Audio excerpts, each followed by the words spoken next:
Hey, I tried to go live on Instagram today, and apparently you have to have 1,000 followers, and I have 958. So if you're not following me and you like to hear about hormones, perimenopause, and fibroids, please give me a follow so that I can actually go live.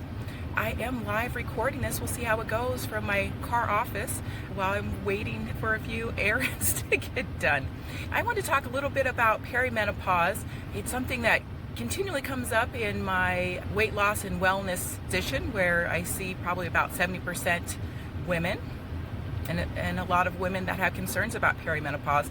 I just want to share a little bit about my own personal story. Many of us have heard that women's hormones really take a drastic decline after about 30, 35. There's lots of concerns about fertility and different things. And the honest truth is that there just really hasn't been a lot of research about women's health, about hormones. A lot of women have been excluded from different studies over the years. And as many of us know, there has just not been a lot of funding or concern or even talk amongst women about perimenopause, menopause, and women's hormones just in general. So I just want to share a little bit about a few years ago. I was feeling really tired, was having a lot of skin issues, just really fatigued no matter how much sleep I got. And of course, I was wondering about my hormones. So I did get some testing, and if people are interested, I will find the link for the company I went through. I was really impressed because they tracked your entire cycle. You took saliva and blood samples throughout your cycle, so they really got a good full cycle of what your hormones are doing, which is really important. One thing I always counsel my patients about is whenever we draw labs or get vital signs, that is just what's going on in that particular moment of time, which can vary, right? Just like if we get a blood pressure first thing at a visit, a lot of times it can be artificially high because a lot of patients have what's called white coat syndrome, and they're nervous about going to see a provider. And especially working in the specialty of obesity medicine, a lot of my patients have been gaslit. They've had years and years of poor experiences with healthcare providers, and so of course they're nervous, they're anxious, they don't know what to expect, especially with that initial appointment. So we recheck it in a few minutes, or at the end of the appointment. A lot of times it has come down. That is not always the case, which I will counsel on as well. But back to my point about labs, many of us don't get labs until we're somewhere in the process of perimenopause. So we don't know what our personal baseline were for hormones.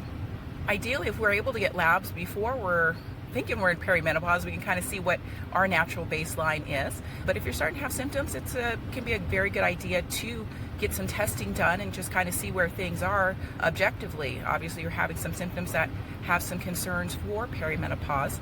But back to my story, I believe at the time I might have still been working nights. I'm not 100% certain. So that, of course, throws off our natural circadian rhythm and could definitely throw off a lot of hormones, not just our sex hormones and the hormones that we generally think about with perimenopause. I got some really comprehensive testing. I was also concerned about my cortisol levels because that is a stress hormone, and I was feeling entirely too stressed. And then lo and behold, all those numbers came back within normal, which was really a surprise. But then upon kind of further thought and research and reflection, my own mother didn't go through menopause until her late 50s. So I probably have that to look forward to. I had to do some more digging. Kind of my point of today's video was just to talk about a lot of times certain symptoms get put out as, oh, it's just perimenopause, it's that time of your life. And there's some truth in there, and that could absolutely be 100% what's happening.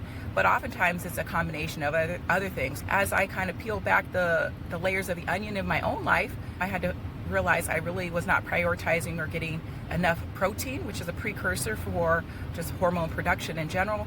I was not getting good quality sleep. I have been neglecting a lot of taking care of myself, making sure I was taking my vitamins regularly. I was not exercising regularly at the time. And so I had to make some of those changes. And the good news was I found out age-wise, I'm probably in the beginnings of perimenopause, and I don't know what my baseline would have been from my mid-20s or something, but still within normal limits, not really in the midst of perimenopause. So that was good objective information for me to have. And then also to be able to look a little further instead of just saying, oh, that's perimenopause, there's nothing I can do about it. I was actually able to make changes that improved my health. So those things were making sure I was getting enough protein, making sure I was moving my body, making sure that I was doing a lot of things to prioritize my health, including going to bed earlier instead of binge watching shows all the time, or just kind of doom scrolling or other things that I was doing instead of getting the rest that I needed. I just wanted to leave you with that. Perimenopause is a very complicated situation that we really don't know as much as we should. And I often, if you're having symptoms, I think it's a great idea to get some testing, see where you're at in the process, and then also start peeling back those layers of the onion. And there's lots of things that you can do to improve your quality of life wherever you're at, even if you're full-blown in perimenopause or postmenopausal. There's always things that we can do to help support our health and our balance, but that's what I'll leave it at today. So if you have any questions, go ahead and post it down below, and I will get back to you. Thanks.